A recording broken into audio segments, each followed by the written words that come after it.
Pastor Ray Frank, Syracuse Wesleyan Church. Today is Monday, January the 16th.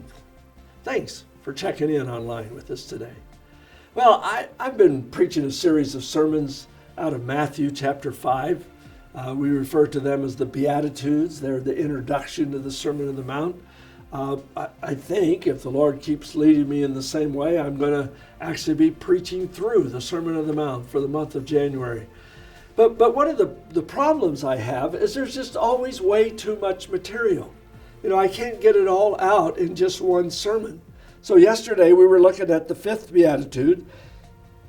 Blessed are the merciful, for they will be shown mercy. And the congregation can only endure so much. I have this theory. We've been conditioned by TV, and so we think everything needs to be resolved like in 20 or 30 minutes or something.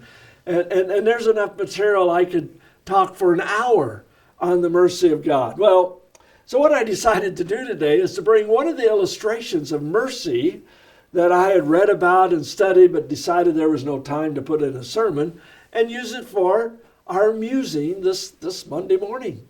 Paul is writing to Timothy, and he has this to say in 2 Timothy chapter 1, starting in verse 15. You know that everyone in the province of Asia has deserted me, including Philologus and Hermogenes. There's so much behind that statement. Sometimes I want to just stop and go, wow, really? The great Apostle Paul was deserted? And he goes on, may the Lord show mercy to the household of Onesiphorus, because he often refreshed me and was not ashamed of my chains.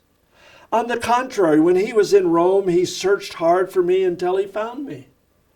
May the Lord grant that he will find mercy from the Lord on that day. You know very well in how many ways he helped me in Ephesus. See, the idea of mercy is seeing someone in need or knowing about a need someone has and being moved with compassion and doing something about it.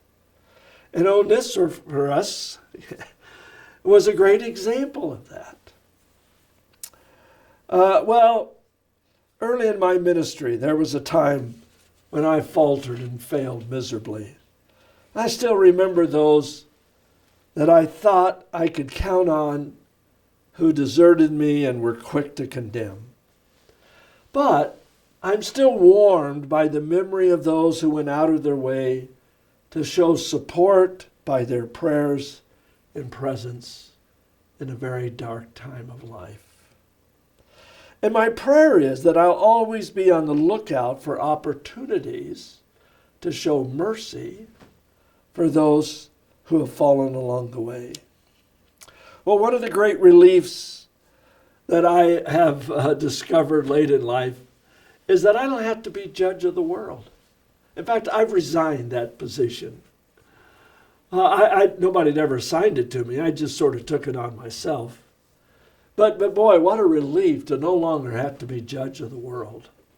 In fact, when I see someone who is in trouble, whether it's their own doing or because of some outside circumstances, instead of judging them and being quick to condemn, I often breathe a prayer for them and acknowledge there, but for the grace of God, go I. Are you in such a dark place today that you'd like a word of encouragement? Well, I'd be delighted to chat with you, either by phone or email, and you'll see the contact information here on the screen at the end of this musing. Or find a good Christian friend or a pastor that you trust and willing to talk to and share. Because as we open ourselves, we allow God's mercy to be ministered to us through those around us. But even more importantly, is there someone that you know that you can be such a friend to? Maybe a prisoner that you could write to, a shut-in that you could visit, or someone who simply needs a helping hand.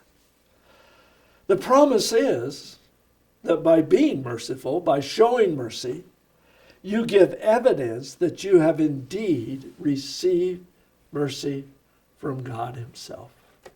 What a great blessing. I trust you'll have a great week. God bless you.